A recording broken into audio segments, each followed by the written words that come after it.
السلام عليكم ورحمة الله تعالى وبركاته.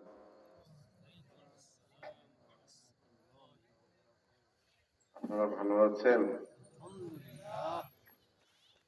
ঘুম ধরছে নাকি আপনাদের? অনেক রাত কষ্ট করতেছেন। সালামের আওয়াজটা আবার একটু বড় শুনতে চাই। সালাম দিচ্ছি, আসসালামু আলাইকুম ওয়া রাহমাতুল্লাহি ওয়া বারাকাতুহু।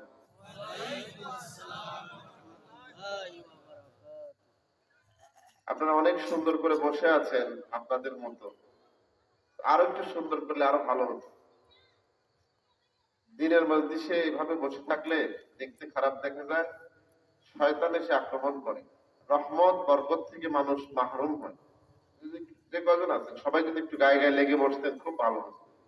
শীত মোটামুটি হয়ে গেছে, একটু কষ্ট করে আসবেন আলোচনা শুরু করার আগে। বসাটা ঠিক হলে আলোচনা করতে সহজ হবে এবং আর কোনো ডিস্টার্ব হবে না ইনশাল্লাহ। একটু এদিকে চলে আসলে আল্লাহ পাক খুশি হবেন। যেহেতু কষ্ট করে এসেছেন, আল্লাহ সুবহানাহু ওয়া তাআলা যেহেতু আপনাদের হাজির হওয়ার সুযোগ দিয়েছেন, কত মানুষ বাইরে ঘুরছে, এই রহমত থেকে তারা আজকে বঞ্চিত যদি এখানে না আসে। এজন্য যারা আপনারা আসছেন একটু কষ্ট করে ফাঁকা জায়গা পূরণ করে বসুন। যার যার জায়গার সামনে ফাঁকা জায়গা আছে একটু ফাঁকা জায়গাগুলো পূর্ণ করে বসুন। আল্লাহর রহমত পরিপূর্ণ পাওয়ার আশা থাকবে ইনশাআল্লাহ। কি সুন্দর তেলাওয়াতটা শোনালো দেখলেন, কি মায়াবী তেলাওয়াত, যে তেলাওয়াত দিয়ে আমাদের এই টাঙ্গালের সন্তান সালেহ আহমদ তাকরিম বিশ্ব জয় করেছিল, ঠিক কিনা বলেন? সেই মধুর কণ্ঠের তেলাওয়াত আমরা শুনলাম। আল্লাহ রাব্বুল আলামিন এই সন্তানকে বিশ্বজয়ী হাফেজদের অন্তর্ভুক্ত করেন, সকলে বলুন আমিন। আলহামদুলিল্লাহ আলহামদুলিল্লাহি ওয়া কাফা ওয়া সালামুন আলা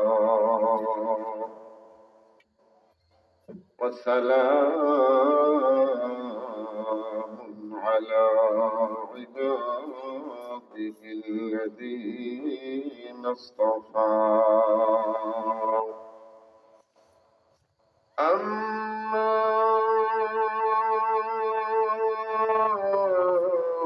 بعد فأعوذ بالله من الشيطان الرجيم. بسم الله الرحمن الرحيم. يا أيها الذين آمنوا اركعوا واسجدوا واعبدوا ربكم وافعلوا الخير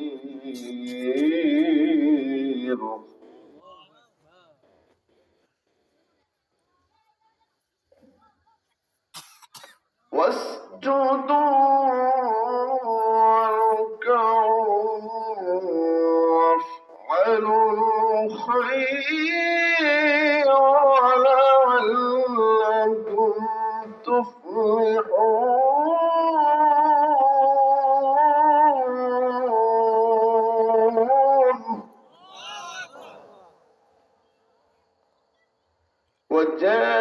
وجاهدوا في الله حق جهاده هو اجتباكم وما جعل عليكم في الدين من حرج ملة أبيكم إبراهيم.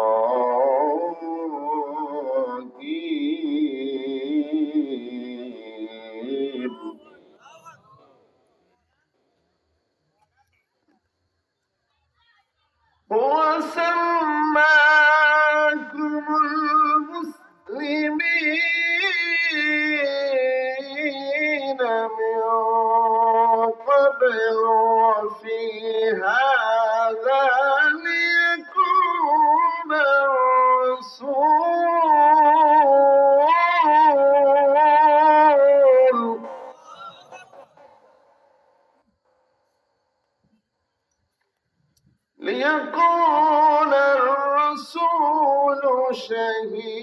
شهيدا عليكم وتكونوا شهداء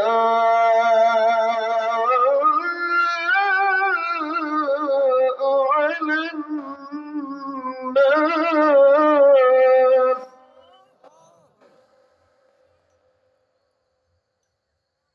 فأقيموا الصلاة وآتوا الزكاة واعتصموا بالله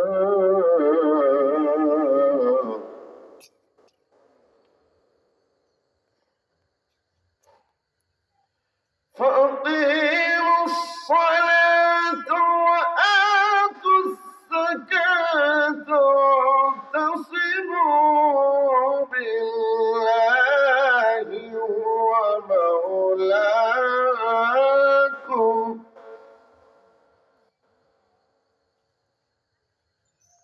هو مولاكم فنعم المولى ونعم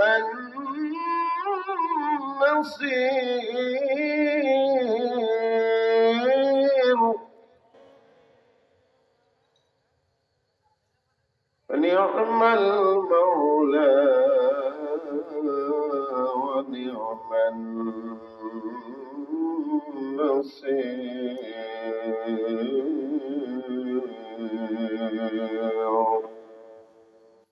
صدق الله مولانا العظيم.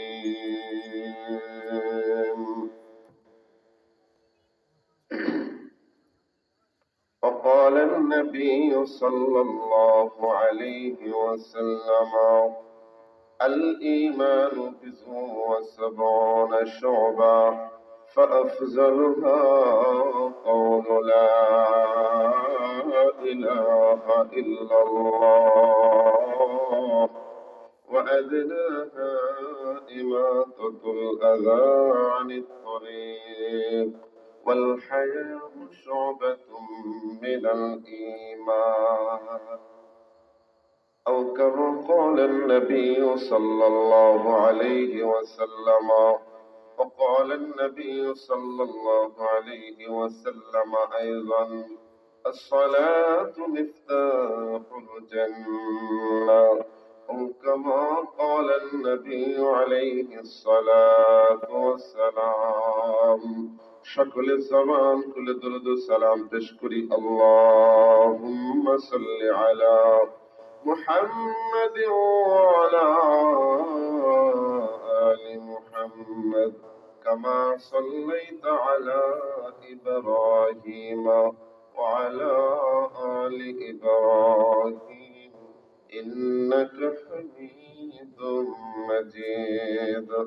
اللهم بارك على محمد وعلى آل محمد كما باركت على إبراهيم وعلى آل إبراهيم إنك حميد مجيد.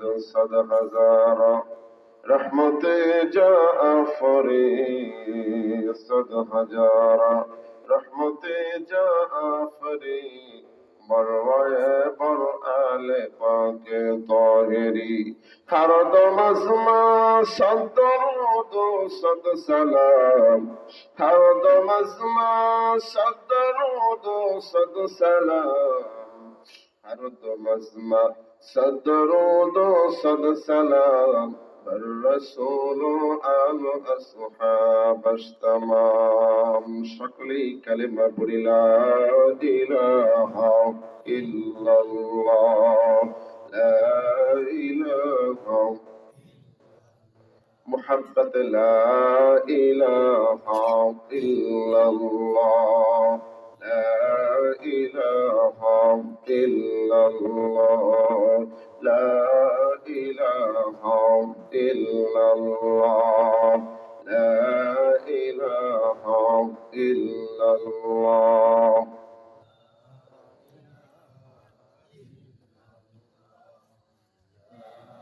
আওয়াজটা কি বাড়ানো যাবে? একটু কষ্ট করে আওয়াজটা বাড়াতে পারবেন? আর জিকিরটা কার? জবানের মালিক কে? জবানের আওয়াজ দিয়েছেন কে? এই জবানের সর্বোচ্চটুকু পাওয়ার অধিকার রাখেন কে?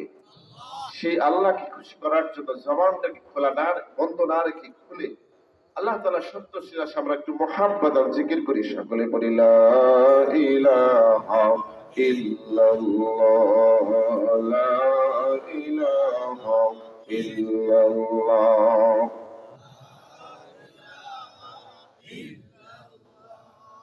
حسن سلطاني مسلم مرورا، حسن سلطاني مسلم مرورا، استكسرا جهريت ترى مضي صد سالنا حيمي كنان بجز حق دگر کیمی کند الله الله الله الله الله الله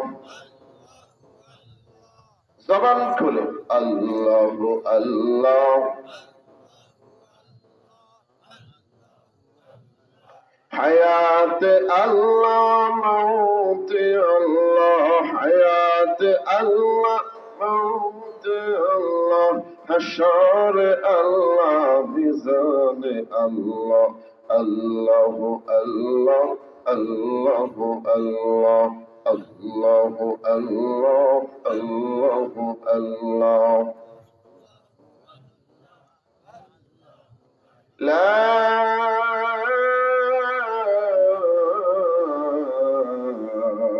ইলাহা ইল্লাল্লাহ মুহাম্মাদুর রাসূলুল্লাহ। সকলে মুহাব্বতে পড়ি সাল্লাল্লাহু আলাইহি ওয়াসাল্লাম। আর একটিবার মুহাব্বতে পড়ি সাল্লাল্লাহু আলাইহি ওয়াসাল্লাম। আলহামদুলিল্লাহ সুম্মা আলহামদুলিল্লাহ। মুআজ্জাজ মুকাররম হযরত উলামায়ে কেরাম, জাতির রাহবার, জাতির সরদার আল্লাহ রাব্বুল আলামিন সমস্ত উলামায়ে কেরামের হায়াতে আমলে জিন্দেগিতে বারাকা নসিব করুন, সকলে বলুন আমিন। আজকে চান্দনেশী দক্ষিণ পশ্চিম পাড়া বাইতুল মামুর জামে মসজিদের উদ্যোগে 16তম বার্ষিক ওয়াজ মাহফিলের সম্মানিত সুযোগ্য অভিজ্ঞ সভাপতি সাহেব জনাব আলহাজ হযরত মাওলানা আইনউদ্দিন সাহেব দামাত বরকাতুল আলিয়া, আল্লাহ রাব্বুল আলামিন সভাপতি সাহেবকে নেক হায়াত বাড়িয়ে দেন, সকলে বলুন আমিন। আল্লাহ সুস্থতার জিন্দেগি নসিব করেন, আবারও বলুন আমিন। আজকে মাহফিলের প্রধান অতিথি, বিশেষ অতিথি, উদ্বোধক সহ আমন্ত্রিত হযরত উলামায়ে কেরাম, বিশেষ করে আমার আগে যিনি আলোচনা করলেন আপনাদের অত্যন্ত প্রিয় ব্যক্তিত্ব, আমাদের জাতির রাহবার, জাতির সরদার হযরত হাফেজ মাওলানা মুফতি নুরুল্লাহ ফয়েজী দামাত বরকাতুল আলিয়া সহ যত উলামায়ে কেরাম রয়েছেন, আল্লাহ রাব্বুল আলামিন সমস্ত উলামায়ে কেরামের ইলমে আমলে হায়াতে জিন্দেগিতে বারাকা নসিব করুন, বলুন আমিন। আমন্ত্রিত অতিথিবৃন্দ, বিশেষ অতিথিবৃন্দ সহ আমার সামনে উপবিষ্ট দোয়ার পরিপূরকের আওয়াম, সমসাময়িক যুবক ভাইরা, ছোট ছোট মাসুম বাচ্চারা, পর্দার অন্তর অবস্থানরত আবালা সরলা মা ও বোনেরা, খালা আম্মারা, আমি সকলের জন্য অন্তরস্থল থেকে ধন্যবাদ শুভেচ্ছা জ্ঞাপন করে সকলের জন্য দোয়া করছি। আল্লাহ রাব্বুল আলামিন আজকের প্রত্যেকের আশা এবং বসাকে পুরো জাহানের জন্য কামিয়াবি সফলতার ব্যবস্থা করে দেন, সকলে বলুন আমিন। সর্বদা শুকর গুজার হচ্ছে যে সেই রব্বুল আলামিনের দরবারে যিনি আমাকে আপনাকে যাচাই বাছাই করে আল্লাহ সুবহানাহু ওয়া তাআলা বেছে বেছে আমাদেরকে কোরআনের মজলিসে কোরআনের মেহমান হওয়ার, নবীর সুন্নাহর মেহমান হওয়ার সুযোগ আর তৌফিক যে আল্লাহ সুবহানাহু ওয়া তাআলা রব্বে কারীম দান করলেন, ওই রবের দরবারে আমরা আমাদের সর্বোচ্চ দিয়ে শুকর আদায় করছি, সকলে বলি আলহামদুলিল্লাহ। আপনারা এই মাহফিলটি পেয়ে খুশি না বেজার? এরকম মাহফিল হওয়ার দরকার আছে না নাই? অনেকেই বলে হুজুর এত মাহফিল কেন হওয়া লাগবে, এত মাহফিল হয়ে লাভ কি, আছে না নাই?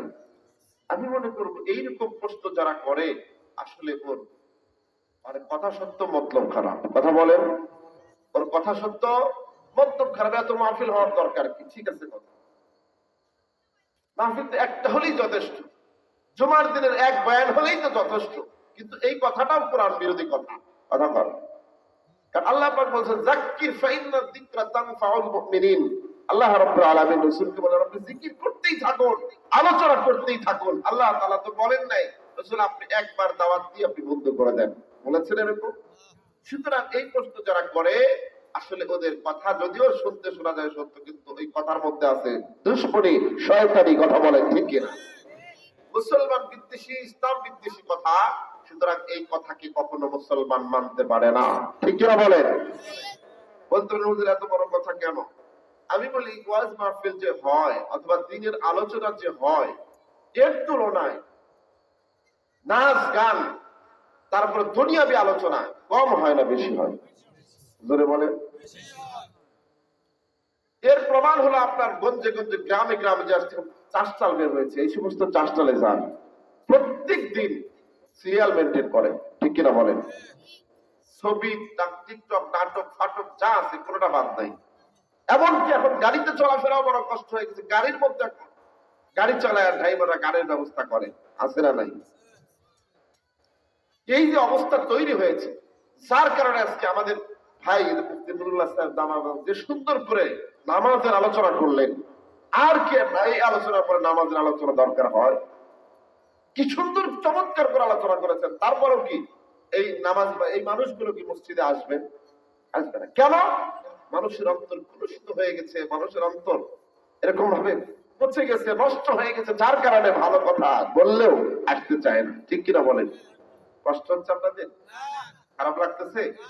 আমি যে কথা বোঝাতে চাই সেটি হলো যে আজকে এই দুনিয়ার কথা এত বেশি পরিমাণ হচ্ছে, নাচ গান নর্তকী, অর্থাৎ মানুষ মানে গান বাদ্যযন্ত্রের সাথে আধুনিকতার সাথে বর্তমান নোংরা পরিবেশের সাথে যতটা পরিচিত, দিন ধর্মের সাথে তার চেয়ে একেবারে একেবারে নগণ্য ভাবে পরিচিত, অনেক পরিচিত নাই বললেই চলে। কথা বলেন, পরিচয় নাই বললেই। গানের সাথে যতটা মানুষ সম্পৃক্ত পরিচিত, মুসলমানের সন্তান নামাজের সাথে অতটুকু সম্পৃক্ত নয়। নামাজ কিভাবে পড়তে হয় অনেকে জানেই না। নামাজ কিভাবে অনেক পড়তে হয় জানেই না। নামাজে দু একদিন আসলেও মসজিদে আইসা পারাপারি শুরু করে কার আগে কে বের হবে। কথা বলেন না কেন? ইমাম কি বললো, ইমাম কি বললো, কোথায় সুবহানাল্লাহ, কোথায় আলহামদুলিল্লাহ, এগুলো কি চলে আসে? আসে না নাই বলে? যারা থেকে নামাজ সালাম বেরোনোর শেষ দেখবেন মসজিদে হুড় হুড় করে লোক বের হওয়া শুরু হয়েছে। এখন তো বড় একটা ফেতনা শুরু হয়েছে জুমার দিনে, দেখবেন সুন্নতেরও খবর নাই, আগেও সুন্নত নাই পরেও সুন্নত নাই, সালাম ফেরানো হয়েছে কি দেখবেন। শয়তান আক্রমণ করেছে, আল্লাহ হেফাজত করুন, সকলে বলুন আমিন। যে কথা বলতেছিলাম যে আজকে মানুষ পরিচিত না নামাজের সাথে, তারপরে দিনের সাথে, কোরআনের সাথে সম্পৃক্ত না, কোরআনের শব্দের সাথে নামাজের শব্দগুলোর সাথে সম্পর্ক নাই। আমি যদি জিজ্ঞেস করি সামি আল্লাহু লিমান হামিদা, এই শব্দের অর্থটা সবাই কি পারবেন? সামি আল্লাহু লিমান হামিদা কি এখানে পড়লাম আমরা, ইমাম কি পড়লো, এটা কি অনেকে পারবেন? অথচ সেই ছোট্টবেলা থেকে কিন্তু নামাজ পড়তেছেন, ঠিক কিনা কবে? ছোটবেলা থেকে আমরা নামাজ পড়তে, কিন্তু সামি আল্লাহু লিমান হামিদা রব্বানা লাকাল হামদ এটার কি অর্থ আমরা অনেকেই জানি না। তো আমাদের কি সম্পর্ক হলো বলেন? কিভাবে নামাজের প্রতি মোহাব্বত আসবে? এজন্য তো ফজলুর রশিদ সাহেব একটা গল্প শোনাচ্ছিলেন, যদি দেখলাম উনি গল্প করতেছেন এক হিন্দু আর মুসলমান দুইজন মোটামুটি মাঝামাঝি চলাফেরা করে একসাথে, এরকম হয় না অনেক সময়? হিন্দু এলাকায় যদি কোনো মুসলমানের বাড়ি হয় দেখবেন ওদের চলাফেরা হিন্দুদের সাথে অনেক একেবারে গভীর হয়ে থাকে। একদিনের মুসলমান গেছে হিন্দুদের এক পূজাতে গেছে, যায় তো আমাদের দেশের লোক কি যায় না? যদিও যাওয়া যায় না হারাম, কিন্তু তারপরেও তো যায়। তো গেছে মুসলমান, যাওয়ার পরে খারাপ লাগতেছে যাওয়ার পরে এখন এই পূজা দিচ্ছে, আর ফাঁকে দাঁড়ায় আছে, পিছনে দাঁড়ায় আছে। তো পূজার মধ্যে ওদের যে ঠাকুর আছে, ঠাকুর কি কি দিয়ে পরে কি পরে না পরে, আর ওরা মানে দাঁড়ায় দাঁড়ায় দেখে বা যেরকম সিস্টেম সেরকম করে। তখন এই মুসলমান এই সব কিছু শেষ করার পর জিজ্ঞেস করছে, তোমরা যে পূজা দিলে, এই করলে সেই করলে, ভালো কথা, তোমাদের ঠাকুর কি পড়লো বলো তো দেখি, আমাকে বোঝাও তো কি পড়লো আমাদের ঠাকুর পড়লো, কি পড়লোটা কি আমাকে একটু বুঝাই দাও তো। আমি বুঝি না কি পড়ছে, বুঝি নাই। হিন্দু উত্তর দিছে কি পড়লো বুঝি নাই। তখন মুসলমানের ছেড় দিয়ে কথা বলছে, কি বলছো তোমরা, বোঝো না কিছু না, কি বললো ঠাকুরও তো বলতে পারো না কি বলছো, তোমাদের এরকম ধর্ম হইলো, এটা আশেপাশে ধর্ম, এরকম কথা বলে ফেলছে। তখন গায়ে লাগছে, তারপরে তো হেদায়েত না থাকলে হবে না। পরে শেষ পর্যায়ে চিন্তা করছে যে দেখ, তাহলে আমি তো আজকে ছেদ খাইলাম, আমাকে আজকে লজ্জা দিল, ওকে একদিন ছেঁকাবো আমি। মনে মনে কি করছে কর, ওকে একদিন আমি ছেঁকাবো। হিন্দু বন্ধু, তো হিন্দু বন্ধু পরে একদিন হঠাৎ করে ও সাথে যাচ্ছে বাজারে, বাজার থেকে ফিরার পথে জিজ্ঞেস করছে, তোমাদের মসজিদের পাশ দিয়ে রাস্তা, তো মসজিদের এখানে যায়, এই যে ইমাম সাহেব নামাজ পড়ায়, তোমাকে একটা জিনিস জিজ্ঞেস করবো, তুমি কয় নাম্বারের মুসলমান দেখি বলো তো দেখি। এই যে তোমাদের ইমাম সাহেব দেখে নামাজের থেকে যাওয়ার সময় আল্লাহু আকবার বলে, তারপরে ওঠার সময় সামি আল্লাহ বলিবান হামিদা বলে, এই যে হামিদা যে বলে, এই হামিদাটা আসলে কি? হামিদা আমাকে বোঝাও তো দেখি।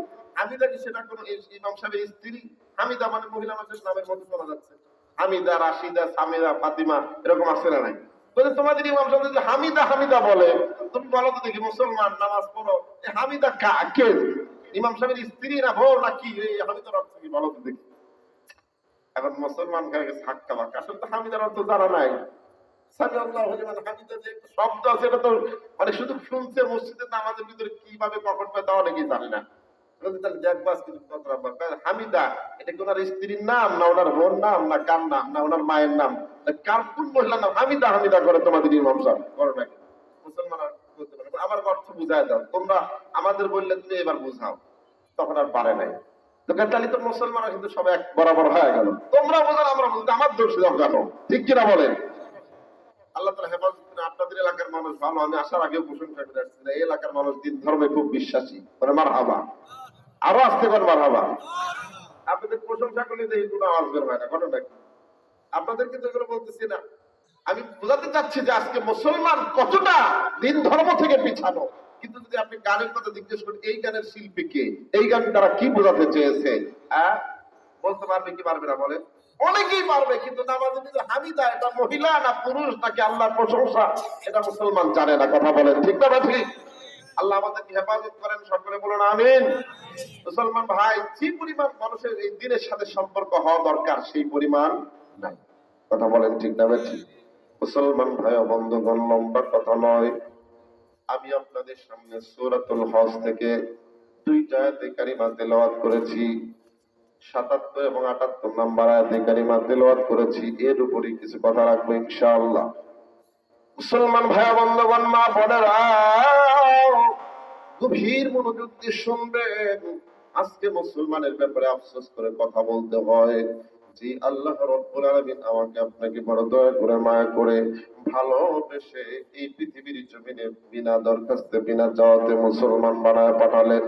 এই মুসলমান হওয়ার জন্য আমাকে আপনাকে দরখাস্ত দেওয়া লাগে নাই, আমি আপনি কখনো আল্লাহর দরবারে সিজদায় পড়ে কাঁদতে হয় নাই, ও আল্লাহ আমারে মুসলমান বানায় পাঠাও, আমারে তুমি মুসলমানের ঘরে জন্ম দাও, শেষ নবী উম্মত করে দুনিয়ার জমিনে পাঠাও। কিন্তু আল্লাহ রাব্বুল আলামিন না চাইতেই না দরখাস্তেই বিনা চাওয়াতে বিনা দরখাস্তে আমাকে আপনাকে মুসলমান বানিয়ে পাঠিয়েছেন। তুমি সুবহানাল্লাহ। ও মুসলমান ভাই, ও আমার মা বোনেরা, যার কারণে তো তোমার আমার ইমানের মর্যাদা নাই। আজকে মুসলমান ইমানদার হওয়ার পরে নামাজ বুঝতাম না, নামাজ চিনলাম না, সফলতা আসবে কেমনে? নামাজের খবর নাই, রোজার খবর নাই, নবীজির সুন্নাহর খবর নাই, আছে না নাই? শুধুমাত্র আধুনিকতা নিয়ে, টিকটক নিয়ে, বর্তমান মোবাইল নিয়ে ব্যস্ত। কি বলেন পুরুষ আর কি বলেন নারী, সবাই হয়ে গেছে আধুনিকতার এখন বাড়ি। ঠিক কিনা বলেন? যেখানে যাবেন আধুনিকতা আছে, কিন্তু আল্লাহর কোরআনের তেলাওয়াত খুঁজে পাওয়া যায় না। যেখানে যাবেন দিন দিন উন্নতি হচ্ছে, কিন্তু নামাজি উন্নতি হচ্ছে না। আজকে যে এই যে অবস্থা হয়েছে, মানুষ আগের তুলনায় শিক্ষিত কম না বেশি? শিক্ষা দীক্ষা থেকে শুরু করে সবকিছু বেশি, ঠিক কিনা বলে? সবকিছুতে বেশি, কিন্তু শান্তি কি আগের তুলনায় কম না বেশি? জোরে বলেন, শান্তি কি বেশি না কম? অশান্তি বেশি না কম? অশান্তি বেশি, সব জায়গায় খোনাখুনি, কাটাকাটি, মারামারির আওয়াজ শুধু পাওয়া যায়। কথা বলেন ঠিক না ঠিক? এর মূল কারণটা কি? এর মূল কারণ হলো মানুষ যখন সফলতার রাস্তা ছেড়ে, মানুষ যখন নিজের মন মতো আধুনিকতা, শান্তির ছোঁয়া পাওয়ার জন্য চেষ্টা করছে, আল্লাহ রাব্বুল আলামিন শান্তির বিপরীতে প্রত্যেকের ঘরে ঘরে অশান্তির দাবানল জ্বালিয়ে ধাও ধাও করে জ্বালাচ্ছে। কথা বলেন ঠিক না? আসলে সফলতা দান করেছেন কে? সমস্ত কল্যাণের মালিক কে? সমস্ত ভালো এবং মন্দের মালিক কে? সব ভালো মালিক যদি হতে হয়, আল্লাহ তাআলা যদি হয়, তাহলে ওই আমরা যদি সফলতা পেতে চাই, কল্যাণ পেতে চাই, কার দিকে আমাদেরকে ফিরে যেতে হবে? জোরে বলেন। আল্লাহকে সন্তুষ্ট না করলে কি কল্যাণ কখনো আসবে? বুঝলেন? আল্লাহ তাআলা আমাদেরকে কতটা ভালোবাসে তা কি জানেন? আল্লাহ সুবহানাহু ওয়া তাআলা এই পৃথিবীতে যত মাখলুক আছে, সমস্ত মাখলুকের মধ্যে একমাত্র, সমস্ত মানুষের ভিতরে একমাত্র যেই মানুষগুলিকে আল্লাহ তাআলা ভালোবাসেন, সেই মানুষগুলির নাম হলো মুমিন। জোরে বলেন সুবহানাল্লাহ। এজন্যই মুমিনদেরকে মাঝে মাঝে আমানু শব্দ বলে ডেকেছেন, ইয়া আইয়ুহাল্লাযীনা আমানু। আমি আপনাদের সামনে যে আলোচনাটা করব, এই আলোচনাটার মূল বিষয় ভিত্তিটা আপনাদেরকে একটু বুঝিয়ে আপনাদেরকে জানিয়ে তারপর আবার মূল আলোচনায় চলে যাব ইনশাআল্লাহ। আমি আপনাদের সামনে যে আলোচনার বিষয়বস্তুটা বেছে নিয়েছি সেটি হলো আমার আপনার মুসলমানের সফলতা কোথায়। খুব খেয়াল রাখবেন, মুসলমানের সফলতা কোথায়, কিভাবে সফলতা আসবে। আজকে আমরা সফলতা হতে পারছি না কেন, সফলতা আমাদের কাছে আসতেছে না কেন, এইটা হলো আমার মূল আলোচনার বিষয়। আমি কোরআন এবং হাদিস থেকে বোঝাবার চেষ্টা করবো ইনশাআল্লাহ। খারাপ লাগতেছে? তাকবীর দেন তো একটা জোরে সরে, লিল্লাহি তাকবীর, নারায়ে তাকবীর। কোরআন সুন্নাহর আলো, সুন্নাহ যেখানে আমরা আছি সেখানে, আমরা আছি সেখানে। আপনারা মনে হয় কষ্ট পাইতেছেন, এদের দু একজন উঠে গেছে। কি উঠে যাওয়ার কারণ কি ভাই? আলোচনা তো শুরু করিনি, কেবল ভূমিকায় যাচ্ছি। কষ্ট হচ্ছে? আল্লাহ আমাদেরকে হেফাজত করেন, সকলে বলুন আমিন। আজকে আমাদের যে অবস্থাটা তৈরি হয়েছে সেটি হলো যে আমরা পুরুষরা যারা আছি, পুরুষরাও কোনো অংশে আধুনিকতার থেকে আমরা দূরে না, আবার মহিলারা তো আরো বেশি। ধরে কোন ঠিক না ভাই? ঠিক। মুসলমান ভাই ও বন্ধুগণ, আমার আপনার সফলতা কোথায় আর আমরা তালাশ করতেছি কোথায়? আপনি যাবেন ঢাকা, ঢাকা যাওয়ার যদি নিয়ত করেন কোন গাড়িতে উঠতে হবে? ঢাকার গাড়িতে নাকি আপনার মধুপুরের গাড়িতে উঠতে হবে? জোরে বলেন। সফলতা আসবে কিভাবে দেখেন, আল্লাহর কোরআন থেকে আপনাদেরকে বোঝাতে চাই। আজকে আমাদের দেশের যুবকেরা চিন্তা করছে টাকা পয়সা গাড়ি বাড়ির ভিতরেই মনে হয় সফলতা। এই টাকা পয়সা কামাইয়ের জন্য দেখবেন আমাদের দেশের যুবকেরা টিকটক আর মোবাইলের পিছনে লেগে গেছে, ঠিক না ভাই? এখন পড়াশোনার প্রতি তেমন একটা গুরুত্ব নাই। চিন্তা করছে হুজুর এই দেশে পড়াশোনা করে তো কোনো লাভ হয় না, চাকরি পাওয়া যায় না, বেকার ঘুরতে হয়। এই জন্য আমাদের ছেলেরা এখন মোটামুটি যতটুকু লেখাপড়া করছে বা করে নাই, দেখবেন মোবাইলে টিকটক করে করে টাকা কামাই করার জন্য তারা এখন উঠে পড়ে লাগছে, ঠিক কিনা বলেন? দেখা যায় আমাদের পাবনার কথা বলি, দেখেন আমাদের পাবনার ছেলেরা কিছু কিছু আছে জীবনে কোনো স্কুল কলেজ ভার্সিটিতে যায় নাই, এখন তারা নাকি কন্টেন্ট হয়েছে, তারা বড় বড় টিকটকার হয়ে বড় বড় এখন সেলিব্রিটি হয়ে যাচ্ছে। আমাদের পাবনার একটা ছেলে চিকনা চুকনা করে দেখবেন, ও মাঝে মাঝে নারীর পাট নেয়, এই পাট সেই পাট নেয়। আপনাদের এলাকায় আছে কিনা জানি না, তবে আপনাদের এলাকায় আছে না নাই? জীবনে আছে না নাই? এইগুলো করে এই টাকা পয়সার মধ্যে কি কখনো সফলতা আসবে? জোরে বলেন। টাকা পয়সার মধ্যে সফলতা যদি থাকতো তাহলে কারণের ভিতরে সফলতা আসার কথা ছিল। কারণের চাইতে সফলতা টাকা পয়সা কি কারণ বেশি ছিল? আমাদের দেশের জন্য বড় বড় ধনী এ আমার যুবক ভাইরা বাবাজিরা, লম্বা চওড়া কথা নয়, সফলতার জন্য তুমি বাবা কোন দিকে দৌড়াচ্ছ? ও আমার যুবক ভাই, তুমি কোন দিকে টাকা সফলতার জন্য দৌড়াইতেছো? ওই টিকটক আর মোবাইলের মধ্যে টাকার মধ্যে সফলতা নাই। যদি থাকতো এই দেশের যত বড় বড় কোটিপতি আছে ওদের ঘরে সফলতা আসতো, শান্তি আসতো। কিন্তু তালাশ করে দেখলে দেখা যাবে যত টাকা বেশি যার ওর ঘরে তত অশান্তি দিয়া ভরা, ঠিক কিনা বলে? যত দেশে যত বেশি বেশি টাকা, স্বর্ণ অলংকার, আজকে ভিন্ন দেশের দিকে তাকান, বিদেশের দিকে তাকান, ইংল্যান্ডের মধ্যে কানাডার মধ্যে টাকা পয়সার কোনো অভাব নাই, কিন্তু ওই দেশগুলোতে আত্মহত্যার সরাসরি, এমনকি রাষ্ট্রীয় ভাবে সরকারি ভাবে আত্মহত্যার জন্য মেশিন তৈরি করেছে, ঠিক কিনা বলে? যদি টাকা পয়সার মধ্যে, যদি দালান কোঠার মধ্যে শান্তি থাকতো তাহলে তো আত্মহত্যা করার কথা না। একটা মানুষ আত্মহত্যা করে তখন যখন তার দুনিয়ার ভালো লাগে না, ঠিক কিনা বলেন?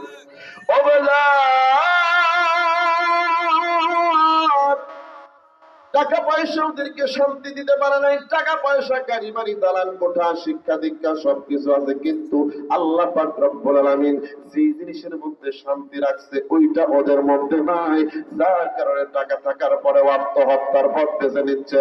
ও যুবক ভাই, তোমার ওই কন্টেন্টের মধ্যে সফলতা নাই, তোমার ওই চাকরি বাকরি আর টাকা পয়সার ভিতরে সফলতা নাই। আজকে আমাদের পুরুষদের কথা বাদ রাখলাম, মহিলাদের কথা যদি চিন্তা করি, এদেশের মহিলারা হয়তো ভালো হতে পারে, কিন্তু এমন মহিলাদের অবস্থাও দেখা যায়, মহিলাদের চলাফেরা যেমন হওয়া দরকার সেই রকম কি হয়। আজকে মহিলারাও সফলতা এবং আধুনিকতা এমন ভাবে তালাশ করতেছে। এমন একটা সময় ছিল যেই সময় মহিলারা পুরুষ দেখলে মাথায় কাপড় দিয়া রাস্তার মধ্যে বসে যাইতো, কথা বলেন না কেন, দাঁড়ায় যাইতো, কিন্তু এখন আর মহিলারা তা করে না। পুরুষরা যদি বের হয় বাড়ি থেকে, আমরা কেন বের হব না, বরং পুরুষদের তুলনায় নারীরা এখন রাস্তাঘাটে বেশি পাওয়া যায়, কথা বলে আছে না নাই? আপনার এলাকার মামুন্না হয়তো ভালো হতে পারে, আমি যে এলাকার মধ্যে বসবাস করি কাশীনাথপুর বাজার, ওখানেও যদি আমরা তালাশ করি স্বাভাবিক সময় হাট বাট ছাড়া অধিকাংশ সময় মহিলাদের ভিড় বেশি দেখা যায়। মহিলারা আজকে ঘরে থাকার মধ্যে সফলতা দেখতেছে না, তারা মনে করতেছে এত সুন্দর মেধার এত সুন্দর চেহারা দিল, এত সুন্দর টাকা পয়সার মালিক স্বামী, এত টাকার মালিক, এত টাকা মাসে মাসে পাঠায়, আমি বাড়িতে বসে থাকলে কেমন হয়। এজন্য বাড়িতে বসে থাকতে আর তারা চায় না, বলে বাড়ি থেকে খাওয়া দাওয়ার পরে তারা রাস্তাঘাটে ঘোরাফেরা করে, আছে না নাই? শান্তি আসবে কেমন করে? মহিলারা যখন রাস্তাঘাটে চলাফেরা করে, বাজার ঘাটে চলাফেরা করে, ওই মহিলার মন কিন্তু আল্লাহ রাসূলের প্রতি থাকে না, আধুনিকতার অন্য পর পুরুষদের দিকে ঝুঁকে যায়। যার কারণেই তো অহরহ পরকীয়ার খবর আমাদের পত্র পত্রিকায় দেখা যায়। পরকীয়া আছে না নাই? কার স্ত্রী কার সাথে গেল, কোন মেয়ে কার ছেলের বাড়িতে চলে আসলো, ইন্টারনেট ফেসবুকের মধ্যে আছে না নাই? এই যে কাণ্ডগুলো হচ্ছে কেন? মহিলারা মনে করছে বাড়িতে বসে থাকলে বলে আমার সফলতা আসবে না। এই যে স্লোগানটা আজকে দিয়েছে কিছু কিছু ব্রিটিশ বিনিয়ার দালালেরা, বিরাট এনজিও ফেনজিও ইত্যাদি গ্রামীণ ব্যাংকের লোকেরা স্লোগান দিয়েছে, কয় নারী মানে পুরুষের সমান অধিকার, জোরে কর নাউজুবিল্লাহ। নারীদের অধিকার দিতে গিয়ে ওরা রাস্তাঘাটে বের করে এখন নারীদেরকে ভোগ সামগ্রী বানিয়েছে, ঠিক কিনা বলো? আজকে নারী অধিকারের নামে যারা স্লোগান তোলে, ওরা আজকে নারী শুধু ভোগ করে না, ওরা নারীদেরকে ভোগ করে, নারীদেরকে লাঞ্ছিত বঞ্চিত করে, এমনকি হত্যা পর্যন্ত করতে দ্বিধাবোধ করছে না, কথা বলো ঠিক কিনা? আমরা নারী আর পুরুষের সমান অধিকার চাই না, নারী এবং পুরুষের আমরা ন্যায্য অধিকার চাই, কোন সন্ন্যায় বর্ণিত যে অধিকার সেই অধিকার দিতে চাই, কথা বলেন ঠিক কিনা? নারীদের অধিকার রব্বুল আলামিন পুরুষের চাইতে 1000 গুণে বেশি বাড়িয়ে দিয়েছেন। কোরআনের ভিতরে যেটা বলেন লিযাকারি মিসলু হাযিল উনসাইয়্যিন। আল্লাহু আকবার। আল্লাহ বলেন, ও দুনিয়ার বান্দা বান্দীরা, নারী পাবে পুরুষের অর্ধেক। সুবহানাল্লাহ বলেন। নারীদের জন্য রব্বুল আলামিন অর্ধেকের কথা বলেছেন, কিন্তু মা খুব খেয়াল করে শুনবা, তোমাকে যে অর্ধেক দিল এটা তোমাকে ঠকায় নাই, বরং এমন জিতাইলো, তোমার এই অর্ধেকের মধ্যে কোনো খরচ নাই, তোমার এই অর্ধেক দিয়ে কারো ভরণ পোষণ করা লাগবে না। যদিও স্বামীকে আল্লাহ তাআলা তোমার থেকে ডবল দান করেছেন, তোমার ভাইকে ডবল দান করেছেন, কিন্তু এই পুরুষ জাতির মধ্যে রব্বুল আলামিন নারী জাতির ভরণ পোষণের সম্পূর্ণ জিম্মাদারি দিয়েছে। ও আমার মা বোনেরা, মনটা নরম করে দেবেন, কষ্ট নেবেন না, কথাগুলো বোঝার চেষ্টা করবেন। এত টাকা পয়সা আপনার স্বামী কামাই করে, আপনার ছেলে কামাই করে, তারপরে আপনার বাড়িতে কেন সফলতা আসতেছে না? আপনি কেন শান্তির মুখটা দেখতে পারতেছেন না? তার মূল কারণ হলো আপনার ব্যাপারে আল্লাহ রাব্বুল আলামিন যে বিধান দিয়েছেন সেই বিধান থেকে যত দূরে যাচ্ছেন, আল্লাহ পাক রব্বুল আলামিন আপনার বাড়িতে তত অশান্তি দিয়া ভরে দিচ্ছে, ঠিক কি না বলো? আল্লাহ বললেন, দুনিয়ার নারীরা, আমি তোমাদের জন্য সহজ বিধান দিলাম, তোমরা দুনিয়ার জমিনে ঘরের মধ্যে থাকবা, যদি প্রয়োজনে বের হতে হয় শালীনতার সাথে ভদ্রতার সাথে বের হবা। আল্লাহ বলেন, ওয়াকরনা ফি বুয়ুতিকুন্না ওয়ালা তাবাররাজনা তাবাররুজাল জাহিলিয়াতিল উলা। আরো জোরে বলেন। এই আয়াতের ভিতরে আল্লাহ তাআলা নারীদেরকে বিশেষ একটা নসিহত করলেন। সুমামা নাস হাজিরের সিগা আল্লাহ তাআলা বললেন, হে নারী জাতিরা, তোমরা যারা আছো তোমরা থাকবা ঘরে। সুবহানাল্লাহ কর। নারী জাতির জন্য বিধান দিলেন কে? আরো জোরে কর। নারী জাতি থাকবে ঘরে, এটা আল্লাহর সিদ্ধান্ত। কিন্তু যখনই কোনো মানুষ এই কথার সিদ্ধান্ত দেবে, কেন নারীরা হলে ঘরে থাকবে কেন, নারীরা চাকরি করবে, এই করবে সেই করবে, আমরা বলি তোমরা যারা নারীদেরকে আল্লাহর বিধান অমান্য করে ঘর থেকে বের করতে চাও, তোমরা তো আসলে মুসলমান খাঁটি নও, তোমরা ইহুদি নাসারাদের দালাল। চাকরি করবে পুরুষ, যদি আমার দেশের পুরুষেরা চাকরি করতো, চাকরি পাইতো, আর নারীরা ঘরের মধ্যে বসে বসে যদি তারা আল্লাহ বিল্লাহ করতো, সন্তান মানুষ করতো, আল্লাহ রব্বুল আলামিনের কালামে পাকের তেলাওয়াতের মধ্যে ব্যস্ত থাকতো, আমি আল্লাহর কসম দিয়া বললেও মিথ্যা হবে না, ওই ঘরের মধ্যে আল্লাহর সদর দপ্তর থেকে 24 ঘন্টা রহমত নাজিল হয়ে যাইত। নারীদের চাকরির ব্যাপারে আমরা বিরোধী নই, নারীরা চাকরি করবে যদি প্রয়োজন হয়। কোন স্ত্রী যদি কোন মহিলা কামাই রোজগারের লোক থাকে, তাহলে ওই নারীর জন্য চাকরি করা জায়েজ নাই। আজকে এতগুলো নারীকে চাকরি দিল আমাদের দেশে, যে সরকারে আছে শুধু নারী নিয়ে চিন্তা ভাবনা, তার মানে হলো নারীদেরকে বের করতে পারলেই ওদের লাভ। কথা বলে, যদি একান্ত কারণ প্রয়োজনীয় খাবার দাবারের ব্যবস্থা নাই, তাহলে চাকরি করতে পারবে। কি কষ্ট হইতেছে আপনাদের? তো সফলতা আসবে কোথেকে? আমরা মন মতো বেছে নিয়েছি। এজন্য বলবো, মা বোনেরা, আল্লাহ রাব্বুল আলামিন আপনাদের জন্য সুন্দর করে জানায়া দিলেন, ওয়াকরনা ফি বুয়ুতিকুন্না ওয়ালা তাবাররাজনা তাবাররুজাল জাহিলিয়াতিল উলা। আল্লাহ বললেন, নারীরা তোমরা থাকবা ঘরে। তোমরা যদি ঘরের ভিতরে থাকো, এইবার বলতেছেন হুজুর, তাহলে কি আপনাদের স্ত্রীরা ঘর থেকে বের হয় না? আপনার মা বোন কি বের হয় না? অথবা আমাদের মা বোনদের কি বের হওয়া লাগবে না?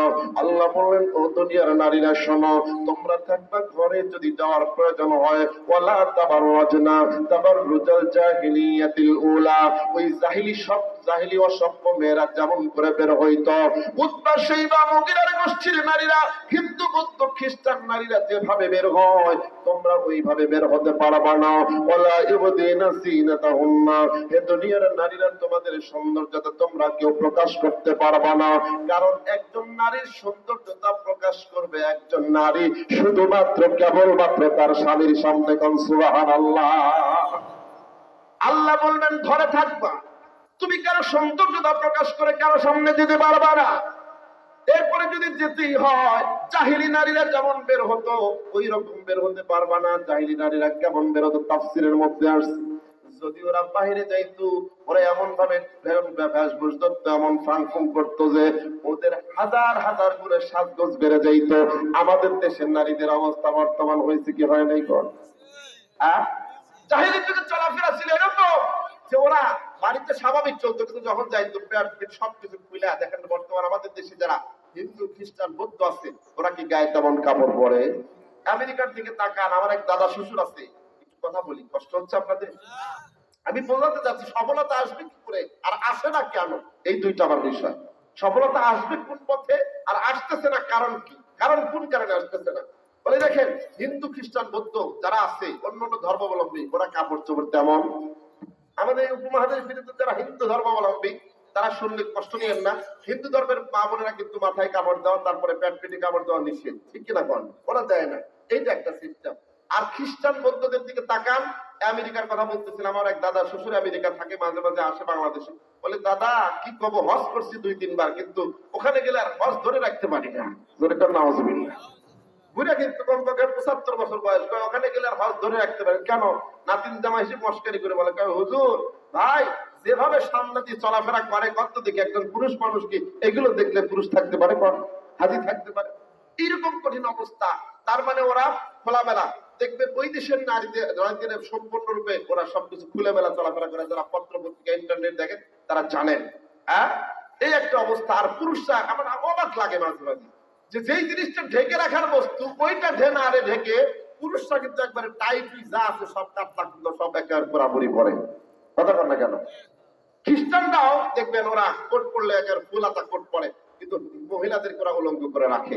এটা হলো জাহিলি যুগের চলাফেরা। আল্লাহ তাআলা বললেন মুসলমান নারী যারা হবে এরা কখনো এরকম খোলামেলা চলাফেরা করতে পারবে। এখন অনেকে আছে, হুজুর এত সুন্দর শরীর দিল, আমি যদি না দেখাই তাহলে একটা মানুষের হক আছে না?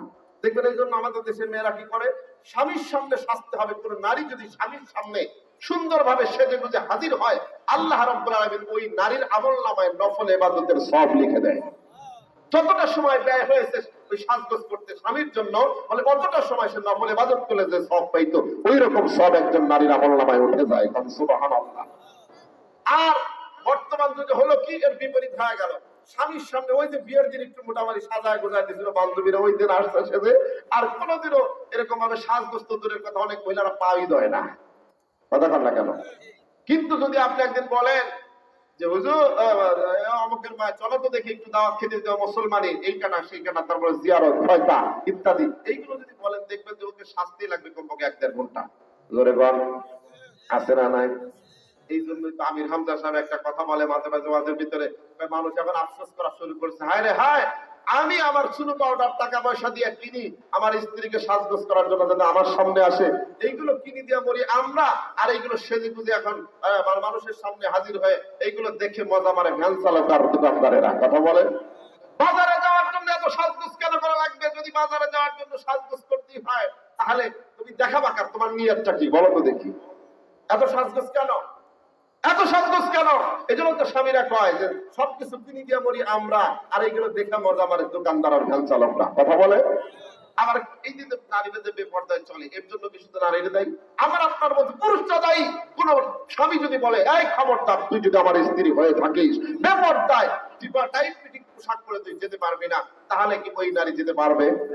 মেয়ে যদি আপনি শাসন করে যে খবরদার আমার মেয়ে, আমি হাজির সাহেব, আমি আলেম, আমি মুসলমান, আমি ইমানদার, আমার মেয়ে যদি হয়ে থাকো খবরদার, তুমি রাস্তাঘাটে কখনো খোলামেলা চলতে পারবা না, মুখটা তুমি অন্য কাউকে দেখাতে পারবা না, তোমার সাজগোজ তোমার বাড়িতে হবে, তুমি কখনো ওর সাজগোজ করে রাস্তায় বের হতে পারবা।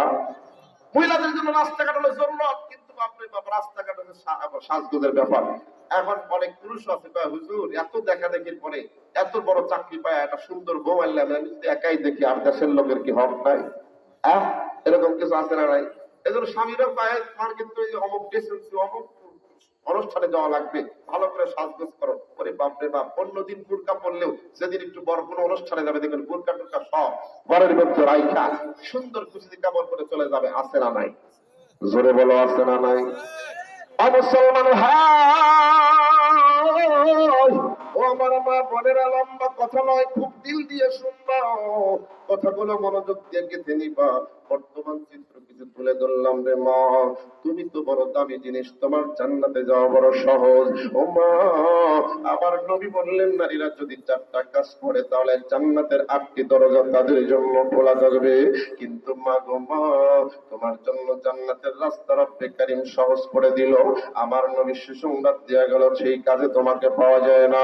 তুমি কি জানো মা, বেপরদায় চললে আল্লাহ তোমার মাথায় জাহান্নামের আগুন জ্বালায়া দেবে। ও আমার মা বোনেরা, তোমাদের জন্য সামান্য একটু আলোচনা করে আমি মূল আলোচনা শেষ করে দিয়ে চলে যাব। আল্লাহ তাআলা বলছেন নারীরা পর্দা করো। ও আমার মা বোনেরা, আমার নবী বলছেন নারী যদি 4টা কাজ করতে পারে, আল মারআতু ইযা সাল্লাত খামসাহা ওয়া সামাত শাহরাহা ওয়া আতাআত তাআলাহা ওয়া হাফিজাত ফারজাহা তাদখুলু ফি আইয়ি আবওয়াবিন মিনাল জান্নাতি শাআত। মারহাবা। আমার আপনার নবী বিশ্ব নবী রাহমাতুল লিল আলামিন বলেন দুনিয়ার নারীরা যদি করে 4টা কাজ জান্নাতে পাবে তার 8টি দরজা খোলা। সুবহানাল্লাহ। 1 নাম্বার হলো আমার মা বোনেরা, আল্লাহর নবী বলেন কোন নারীরা যদি পুরুষরা যদি নামাজ ঠিক মতো আদায় করে, 2 নাম্বার নারীরা যদি রমজান মাস আসলে রোজা সঠিকভাবে পালন করে, 3 নাম্বার যদি স্বামীর খেদমত করে, আর 4 নাম্বার যদি সে তার লজ্জাস্থানের হেফাজত করে তথা পর্দায় চলে, যদি সে পর্দায় চলে দুনিয়ার জমিন থেকে যেতে পারে, আমার আল্লাহ ওই নারীর জন্য জান্নাতের 8টি দরজা খোলা রাখবেন। ও মা, তোমার যে দরজা দিয়ে মনে চায় সেই দরজা দিয়েই যেতে পারবা, কিন্তু যদি এই দুনিয়াতে সামান্য একটু সৌন্দর্যতা পাইয়া, রূপ যৌবন পাইয়া যদি তুমি মানুষকে দেখায়া দেখায়া তোমার যৌবন নষ্ট করে দাও, বেপরদায় চলো, যদি তুমি বেপরদায় চলিয়া চলিয়া তোমার ইমানও নষ্ট করো, মানুষকেও তুমি গোনার মধ্যে লিপ্ত করো, তাহলে তোমার ওই সুন্দর শরীর সুন্দর থাকবে না, জাহান্নামের খুরি হইয়া যাবে। আমার নবীর সেই হাদিস কি তোমার স্মরণ নাই? একটু কানটা খাড়া করে শুনে যাও। আমার নবী রাহমাতুল লিল আলামিন একদিন মসজিদে নববীর মধ্যে বসে বসে কাঁদতেছিলেন। কান্না করতে করতে চোখের পানি দিয়ে দাড়ি মোবারক ভিজে যাচ্ছিল। এমন সময় ফাতিমা দৌড়ে এসে বলতেছে, ইয়া রাসূলুল্লাহ, ইয়া হাবিবাল্লাহ, আপনি কেন কাঁদতেছেন? আপনার চোখের পানি তো আমি সহ্য করতে পারি না। ও আব্বা, ওই কোন মানুষটা আপনাকে কষ্ট দিয়েছে? কোন কারণে আপনি কাঁদতেছেন? আপনি কি আমার মাকে হারাইয়া কাঁদতেছেন? আপনি কি আমার বাবাকে হারাইয়া কাঁদতেছেন? আপনি কি আপনার বাবাকে হারাইয়া কাঁদতেছেন? নাকি আপনার চাচা আবু তালেবের কথা মনে পড়ে কাঁদতেছেন? নাকি আপনি আপনার ওই চাচা খাদিজার কথা মনে পড়ে কাঁদতেছেন? নবী, আপনার চোখে কেন পানি দেখি গো? বিশ্ব নবী রাহমাতুল লিল আলামিন কান্না বন্ধ করে ফাতিমাকে ডাকতে বলেন, ফাতিমা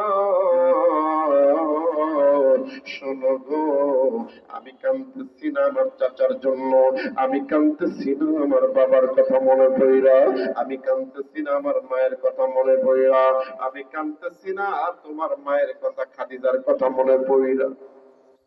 ও আব্বু, কান্দেন কেন? কান্দেন কেন? কি হয়েছে আপনার চোখে কেন পানি? আপনার চোখে পানি দেখলে ফাতিমা সহ্য করতে পারে না, পারে না গো।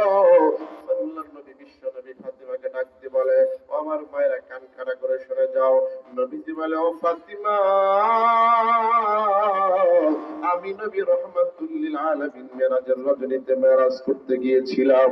মেরাজ করতে গিয়ে ইত্তলাতু ফিন নারি রাআইতু আকসারা আহলিহা আন-নিসা, আমি জাহান্নামের ভিতরে উকি মেরে দেখলাম অধিকাংশ নারীদের দল। জাহান্নামের আগুন ধাউ ধাউ করে জ্বলতেছে, সেই জাহান্নামের মধ্যে নারীদের সংখ্যা বেশি। নাউযুবিল্লাহ বলে বলেন। শুধু তাই না, আমার নবী রাহমাতুল লিল আলামিন বললেন, ও ফাতিমা, আজকের কান্নার কারণ জাহান্নাম পরিদর্শন করতে গিয়ে দেখি একটা মহিলা এমন বিকট আওয়াজে কাঁদতেছে, এতটা চিল্লা চিল্লি শোনা যাচ্ছে, এতটা হাওমাও করে কান্নার আওয়াজ কখনো আমি শুনি নাই। আমি আগে আগে দেখি ওই মহিলার মাথার মধ্যে চুলে আগুন ধরায় দেওয়া হয়েছে, মাথার কিলো ঠাস ঠাস করে এরকম টকবক টকবক করে জ্বলতেছে। ও আমার মায়েরা শুনে যাও, আমার নবী, আপনার নবী আমাকে তোমাকে বাঁচানোর জন্য এই কথাগুলো সুন্দর করে বুঝায় গেছেন। এইবার নবী ডাকতে বলে, ও ফাতিমা শোনো, আমি দেখলাম একজন মহিলার মাথায় আগুন ধরায় দেওয়া হয়েছে। ওই মহিলা আগুনের তাপ সহ্য করতে না পারে হাউমাউ করে বিকট আওয়াজ করে চিল্লা চিল্লি করে কাঁদতেছে, মাথার কিলোগুলো টকবক টকবক করে জ্বলতেছে। আমি আমার সফর সঙ্গীকে ডাকতে বললাম, ভাই জিব্রাইল, কেন এই মহিলার এত কষ্ট হয়, এত শাস্তি কেন দিচ্ছে, কেন দিচ্ছে? এইবার জিব্রাইল বললেন, ইয়া রাসূলুল্লাহ, ইয়া হাবিবাল্লাহ, হুজুর, এই নারী হলো সেই নারী, দুনিয়ায় যে নারী আল্লাহর কমন মানত না, আবার নবীর কমন মানত না। যেমন আমাদের দেশে এক তাসলিমা নাসরিন ছিল, কথা বলেন ঠিক না ভাই? ঠিক। তাসলিমা নামের এক কুলাঙ্গার মহিলা ছিল কিনা? কয় পুরুষ যদি 4টা বিয়ে করতে পারেন, নারী কেন পারবে না? কথা বলেন। আমরা বলবো, তুমি যদি এই দাবি করো তাহলে বলবো, তুমি যদি 4টা পুরুষের সাথে মিলামিশা করো তাহলে তোমার সন্তান যদি পেটে আসে বলতে হবে কার সন্তান? বলার কায়দা আছে? জোরে বলেন আছে। আমার নবী রাহমাতুল লিল আলামিন ডাকতে বললেন, ও দুনিয়ার নারীরা শোনো, ও ফাতিমা শোনো, ওই মহিলা সম্পর্কে জিজ্ঞেস করলাম এত শাস্তি কেন হয়? বলে শাস্তি হওয়ার মূল কারণ হলো দুনিয়াতে আল্লাহর কমান মানে নাই, পর্দার বিধান মানে নাই। পর্দা না মাইনা সৌন্দর্যতা প্রকাশ করিয়া করিয়া মাথাটা খোলামেলা করিয়া অন্য পুরুষকে দেখায় নিজে ওরকম জাহান্নামের আসামি হয়েছে, অন্যদেরকেও গুনাহগার করেছে। আল্লাহ পাক রব্বুল আলামিন এই মহিলার উপর নারাজ হইয়া মাথায় জাহান্নামের আগুন ধরাইয়া দিয়েছে। ও আমার মায়েরা, বোনেরা, বাবাজিরা, তোমার নারী, তোমার স্ত্রী, তোমার মেয়ে আজকে বেপরদায় চলিয়া জাহান্নামী হয়ে যাচ্ছে, তোমার কোনো টেনশন নাই। ও মা, তোমার কোনো চিন্তা নাই, করা কি লাগবে না, ওই কবরে কি যাওয়া লাগবে না, তোমার চেহারা দেখা বিচার হবে না, তোমার ঘর বাড়ি দেখা বিচার হবে না। আল্লাহ পাক তাই বুদ্ধি দিয়া বলল, দুনিয়ার নারীরা, যে কারণে তোমরা ঘর থেকে বাইরে যাইও না। জোরে জোরে বলেন ঠিক কিনা? এজন্যই আল্লাহ বলে দিলেন, নারীরা যদি বাঁচতে চাও, তোমাদের ঠিকানা বানায় দিলাম, করোনা ফি বুয়ুতিকুন্না ওয়ালা তাবাররাজনা তাবাররুজাল জাহিলিয়াতিল উলা।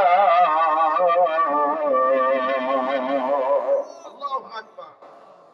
পর্দা করে চলো নারী, না হলে তবে জাহান্নাম তোমারই। পর্দা করে চলো নারী, না হলে জাহান্নাম হবে তোমারই। কথা বলেন ঠিক কিনা? পর্দার বিধান মানার দরকার আছে না নাই? ও ভাই, আমি দেখতে চাই কারা কারা আপনার বাড়িতে পর্দার বিধান সিস্টেম চালু করবেন, হাত তুলে দেখান তো দেখি। যার যার জায়গা থেকে চেষ্টা করবেন, আল্লাহ কবুল করেন, বলেন আমিন। একটু চেষ্টা করে দেখেন, যদি আপনার মহিলাদেরকে ঘরের ভিতরে একটু আদবের সাথে রাখতে পারেন, পর্দাটা করতে পারেন, ইনশাআল্লাহ আল্লাহর সদর দপ্তর থেকে আপনার ঘরে রহমতের বৃষ্টি বর্ষিত হবে ইনশাআল্লাহ। হযরতে আম্মা জানা আয়েশা সিদ্দিকা রাদিয়াল্লাহু তাআলা আনহা বলেন, ও দুনিয়ার মানুষ শোনো, টাকা পয়সার মধ্যে মানুষের শান্তি নাই। আমি সমস্ত নারীদেরকে বলতেছি শোনো। আম্মা জানা আয়েশা সিদ্দিকা রাদিয়াল্লাহু তাআলা আনহা বলেন, এমন সন্ধ্যা যাইতো, এক সপ্তাহ 2 সপ্তাহ পর্যন্ত নবীজির বাড়িতে চুলায় আগুন জ্বলতো না, বাড়িতে কোনো খাবার দাবার থাকতো না, নবীজির কাছে তেমন টাকা পয়সা ছিল না, কিন্তু নবীজির বাড়িতে একটা জিনিস ছিল, সেটা আল্লাহর রহমত আর বরকত দিয়া ভরা ছিল, শান্তি দিয়া ভরা ছিল। জোরে বলেন সুবহানাল্লাহ। আজকে দেখেন না, হুজুরের বেতন 5,000 টাকা, তারপরে কোনো অশান্তি নাই, কোনো কিস্তির সাথে জড়িত নাই। কথা বলেন, কোন হুজুরের বউ যায় কিস্তিতে বিরাগের থেকে টাকা তোলে নাই, সিগনেচার করে, আছে না নাই? তো শান্তি আসবে কেমনে? পর্দার বিধান চালু করার দরকার আছে না নাই? এই পর্দা থেকে যত মানুষ দূরে, তত মানুষের মধ্যে অশান্তি। আল্লাহ রাব্বুল আলামিন তাই তো বান্দাকে ডাক দিয়ে এবার বলতেছেন, বান্দা তুমি সফলতা চাও? আমরা সফলতা চাই, কারা কারা একটু হাত তুলে দেখাই তো, লিল্লাহি তাকবীর। আল্লাহ কবুল করে, বলেন আমিন। সফলতা এবার আসবে কোন পথে? কোন পথে আমরা সফলতা পাবো? যুবক, বলছি তোমাদেরকে আগেই যে দুনিয়ার আধুনিকতা, টিকটকের মধ্যে সফলতা নাই। দুনিয়ার নারী তোমাদের আধুনিকতা আর বেপরদার মধ্যে সফলতা নাই। আল্লাহ পাক রব্বুল আলামিন 3টা বিষয়ের মধ্যে সফলতার কথা বলেছেন, সুবহানাল্লাহ। কয়টা বিষয়ের মধ্যে? 3টা বিষয়ের মধ্যে সফলতার কথা বলেছেন। এক আয়াতের ভিতরে বলছেন, আল্লাহ তাআলা বলেন, ক্বাদ আফলাহাল মুমিনুন আল্লাযীনা হুম ফিস সালাতিহিম খাশিউন। সুবহানাল্লাহ বলেন। সফলতা আসবে কোন পথে? আল্লাহ রাব্বুল আলামিন সে কথাই সূরাতুল হজের ৭৭ নম্বর আয়াতে কারিমার ভিতরে ডাক দিয়ে জানায় দেন, বান্দা তোদেরকে ভালোবাসি, তোমরা সফলতা হবে। আমি আল্লাহ তাআলা চাই, আমি তোমাদেরকে আদর করে বানিয়েছি, তোমরা যেন সফল হয়ে জান্নাতে যেতে পারো, এটা আমার চাওয়া পাওয়া। তোমরা যদি আমার কথা মানো, সফল হতে পারবা, অবশ্যই সফল মণ্ডিত হবা। আর না শুনলেই তোমার কপালে আগুন লাগবে, জাহান্নামের খড়ি হতে হবে। ঠিক কিনা বলে? এইবার সফলতার রাস্তা আমাদের চেনার দরকার আছে না নাই? আল্লাহ রাব্বুল আলামিন আমার আপনার রাস্তা চিনায় দিচ্ছেন। মা বোনেরা শুনবেন, বাবাজিরা শুনবেন। আল্লাহ তাআলা ডাকতে বলেন, ইয়া আইয়ুহাল্লাযীনা আমানু রুকউ ওয়াসজুদু ওয়া'বুদু রাব্বাকুম ওয়াসজুদু ওয়া'বুদু রাব্বাকুম ওয়াফআলুল খায়র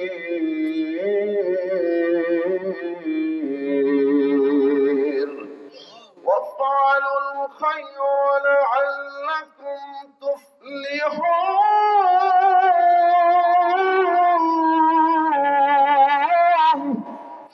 আল্লাহ রাব্বুল আলামিন ডাক দিয়ে জানায় দেয়, দুনিয়ার মানুষ গো, আমি আল্লাহ তোমাদের মতো ইমানদারদেরকে ভালোবাসা সফলতার রাস্তা তোমাদেরকে দেখানোর চেষ্টা করতেছি। এইবার বলতে পারেন কোথায় সফলতা? আল্লাহ বলেন, হে দুনিয়ার ইমানদারেরা, তোমরা যারা ঈমান আনছো, কাফের আর মুরতাদ, মুশরিক মুরতাদ, বেদিন, কাফের, হিন্দু সবগুলোকে বাদ রাখলাম।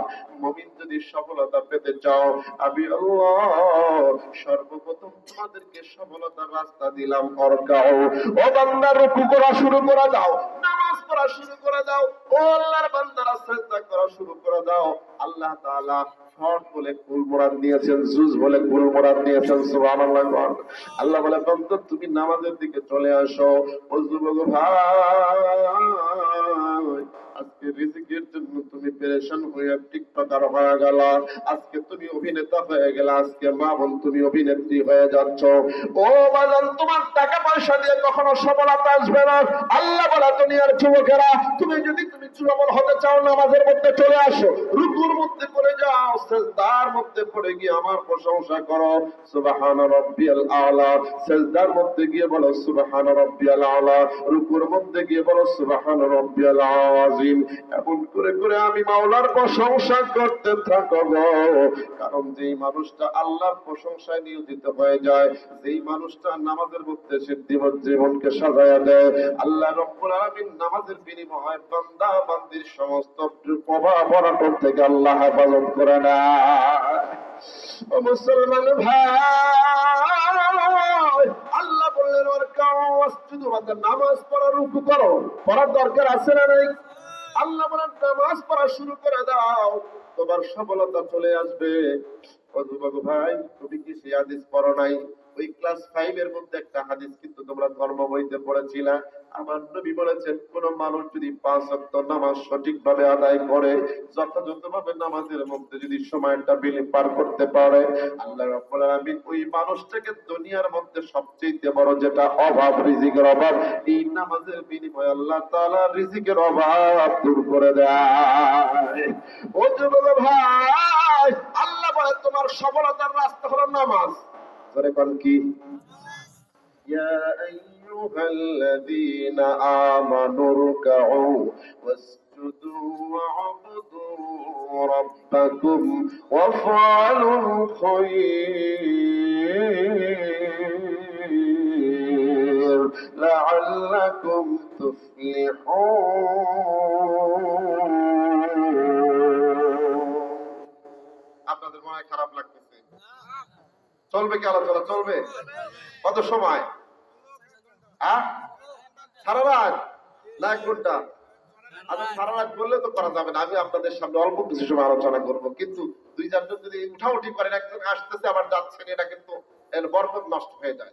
আল্লাহ তাআলা বলছেন, দেখো বান্দা, তুমি রুকু করো, সাজদা করো, ওয়াবুদু, তুমি আল্লাহর ইবাদত করো, ওয়াফআলুল খায়র, আর ভালো কাজ করো, তো আল্লাহ তাআলা বলেছেন লাআল্লাকুম তুফলিহুন, অবশ্যই তুমি সফল হতে পারবা। সুবহানাল্লাহ বলেন। আল্লাহ রাব্বুল আলামিন ডাক দিয়ে জানায় দিলেন, ও বান্দা বান্দিরা, ওয়ারকাউ ওয়াসজুদু, ও আমার বান্দারা, ও আমার বান্দিরা, রুকুর মধ্যে তুমি লেগে যাও, সিজদার মধ্যে লেগে যাও। কারণ বান্দা যখন নামাজের মধ্যে দাঁড়ায়, আমার ভাইজান আগে সুন্দর করে নামাজ সম্পর্কে বিস্তারিত বলছে, আমি ওই দিকে আর যাব না। আল্লাহর নবীর একটা হাদিস শোনা যায়, আমার নবী বলেন, কোন মানুষ যখন নামাজের মধ্যে দাঁড়ায় সিজদার মধ্যে চলে যায়, ওই মানুষের মধ্যে আর আল্লাহর মধ্যে কোনো পর্দা থাকে না। সুবহানাল্লাহ। আল্লাহর কাছাকাছি হইয়া যায়,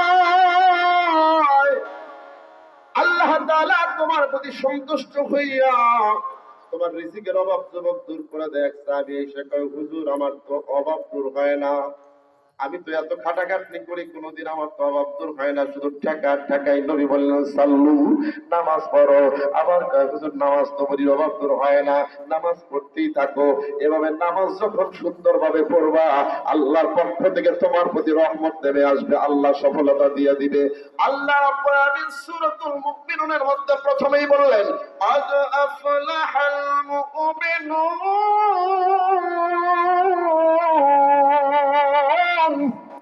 আল্লাহু আকবার বলেন, আল্লাযীনা হুম ফী সালাতিহিম خاشعون আল্লাহ বললেন সফল হয়ে গেছে, কামিয়াবি হয়ে গেছে, সফলতা পেয়ে গেছে ওই ব্যক্তি যে ব্যক্তি নামাজের মধ্যে একাগ্রতা নিয়ে নামাজ পড়ছে। ও যুবক ভাই, নামাজের কথা আগে বলে আসছি।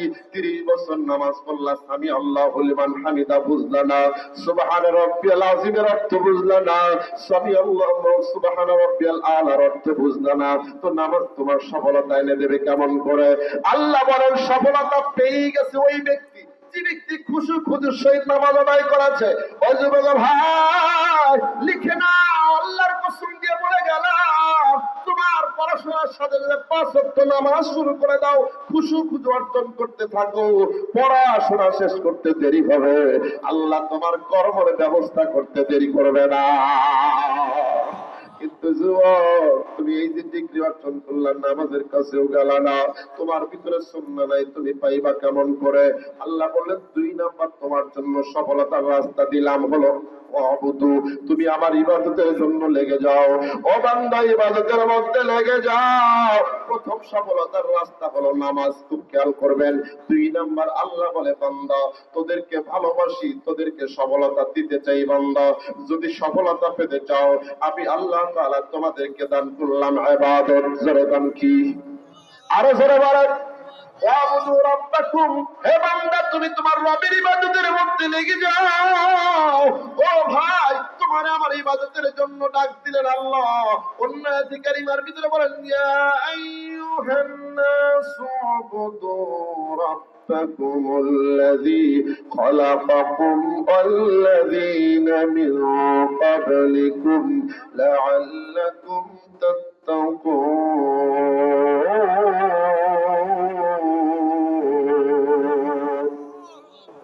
ইবাদতের ডাক দিয়েছেন কে? ইবাদত করলে কি হওয়া যায়? সফল হওয়া যায়। জোরে বল, কি হওয়া যায়? আল্লাহ বলেন নামাজ পড়লে সফল হওয়া যায়, সফলতা চলে আসবে যুবক তোমার জীবনে। আল্লাহ বলেন আবুদু রাব্বাকুম, রবের ইবাদত করো, সফল হতে পারবা। আল্লাহ তাআলা জায়গায় জায়গায় ডাক দিয়ে জানায় দিচ্ছেন বান্দিরা, এ তোমার রাস্তাঘাটে, দোকানপাটে আর মার্কেটের ভিতরে সফলতা নাই, ঘরের কোণে বসে মহিলারা নামাজ পড়ো, ঘরে শান্তি চলে আসবে, তোমার ছেলের সফলতা চলে আসবে, তোমার মেয়ের সফলতা চলে আসবে। ও যুবক, তুমি ইবাদত শুরু করে দাও, তোমার সফলতা আসবে। ও আল্লাহর বান্দা বান্দিরা, আল্লাহ ডাক দিলেন ইবাদতের জন্য, তুমি যাও কেরাম খেলার জন্য, আছে না নাই? আল্লাহ ডাক দিলেন তোমাকে প্রত্যেকদিন 5 বার নামাজের জন্য, ইবাদতের জন্য, তুমি নামাজ পড়ার সুযোগ পাইলা, তুমি রোজা রাখার সুযোগ পাও না, কিন্তু কেরাম বোর্ড ঠিক মতোই মারো, তুমি সারাদিন টিভির মধ্যে সময় ব্যয় ঠিকই করো, একটু কি তোমার মায়া লাগে না? ওই আল্লাহ তোমারে আমারে কত সুন্দর করে বানাইলো। ইয়া আইয়ুহান নাসু উবুদু রাব্বাকুমুল্লাযী খালাকাকুম। আল্লাহ বলে সেই রবের ইবাদত করো যেই রব তোমাকে সুন্দর করে বানাইলো, যেই রব তোমাকে বানাইলো, তোমার পূর্ববর্তীদেরকে বানাইলো। আল্লাহ তাআলা কিভাবে আমাকে আপনাকে বানাইলেন? অন্য আয়াতে কারিমার মধ্যে বলেন ইয়া আইয়ুহাল ইনসান। আল্লাহু আকবার। কুরআন তেলাওয়াতের শেষে একেবারে জোরে সোরে আল্লাহু আকবার বলবেন, পারবেন? আল্লাহ রাব্বুল আলামিন বলেন মা গাররাকা বিরাব্বিকাল কারীম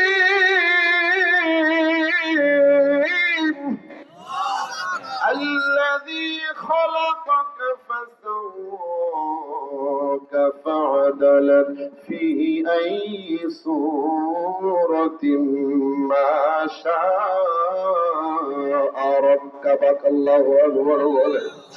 আল্লাহ বলেন বান্দা ইবাদত কর, তোমার ইবাদতের মধ্যে পাওয়া যায় না। ফজরে আল্লাহ ডাক দিল, মুয়াজ্জিন দিয়ে ডাক দিল, হে মুয়াজ্জিন আমার পক্ষ থেকে ডাক দে, হাইয়া আলাস সালাহ। ফজরে তুমি আসতে পারলা না, জোহরে আল্লাহ ডাক দিল, দেখি আমার বান্দা জোহরে আসে কিনা, তাও তুমি আমি আসতে পারলাম না, মনটা নরম করে দাও।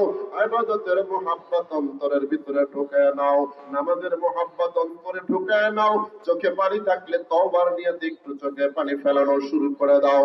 আল্লাহ ফজরে ডাক দিল, পাইল না, জোহরে ডাক দিল, বান্দা তোমারে পাইল না, আসরে ডাক দিল, তাও তুমি ওই যে খেলার মাঠে লাফাও। আর আল্লাহ আফসোস কইরা করে বলে, বান্দা দেখ আমি তোরে আসরে ডাকলাম তুই আসলি না। ফুটবল খেলার জন্য ব্যস্ত হয়ে পড়লি, ক্রিকেটের জন্য ব্যস্ত হয়ে পড়লি, মোবাইলটা নিয়ে ব্যস্ত হয়ে পড়লি, আমারে চিনলি না বান্দা। আসরে আসিস নাই, এইবার মাগরিবে আবারও ডাক দিলাম, আয় দেখি আয় হাইয়া আলাস সালাহ। এরপরে মাগরিবেও আল্লাহ দেখে বান্দা নাই, আসলো না, আবার ঈশার মধ্যে ডাকে হাইয়া আলাস সালাহ। যুবক নামাজে আয়, বান্দা নামাজে আয়, আমি আল্লাহ তোরে সফলতা দিয়ে দিব। আল্লাহ তোমার তাও পাইল না।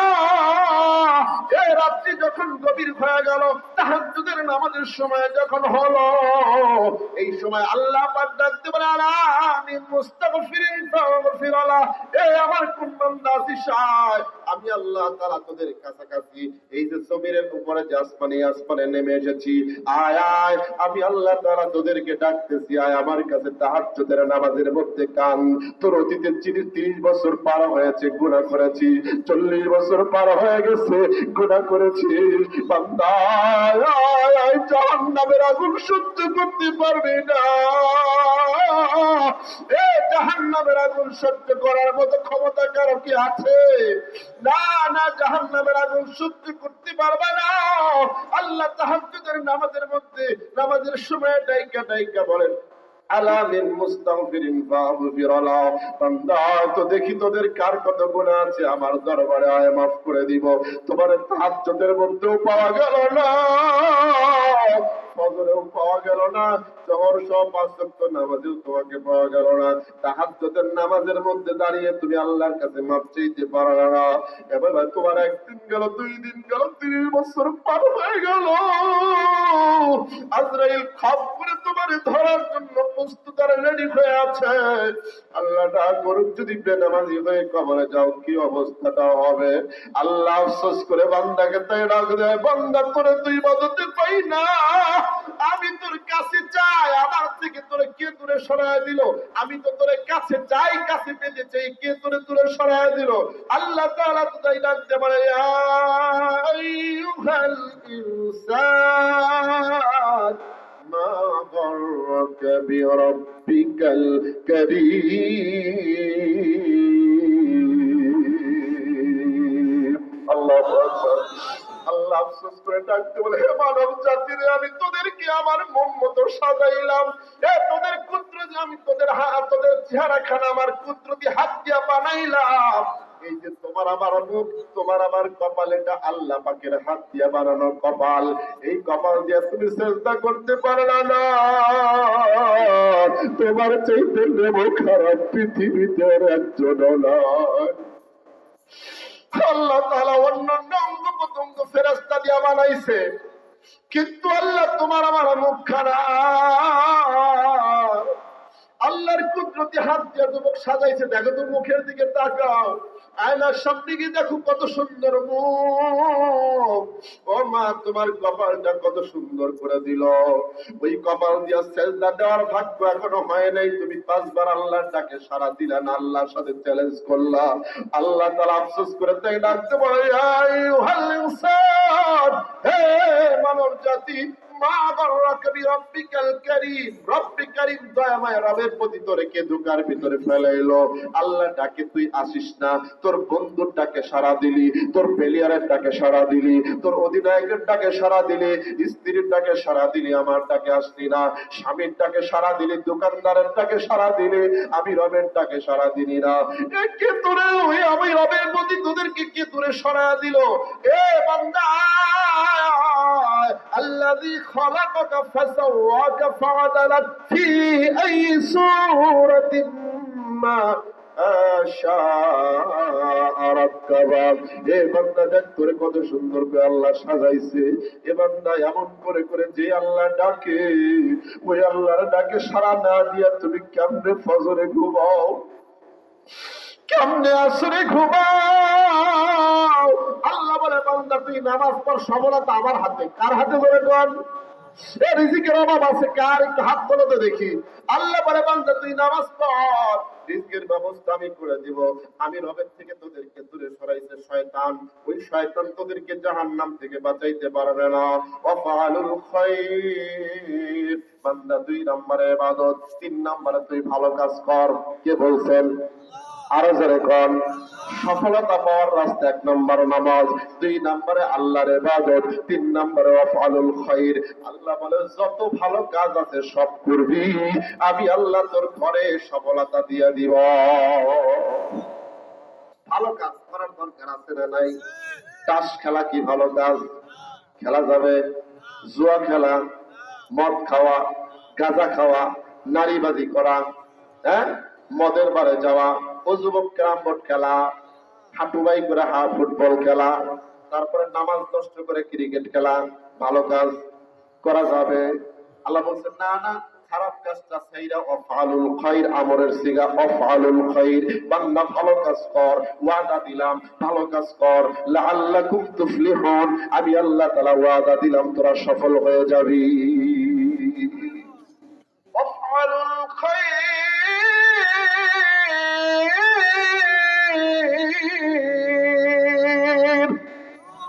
লাআল্লাকুম তুফলিহুন।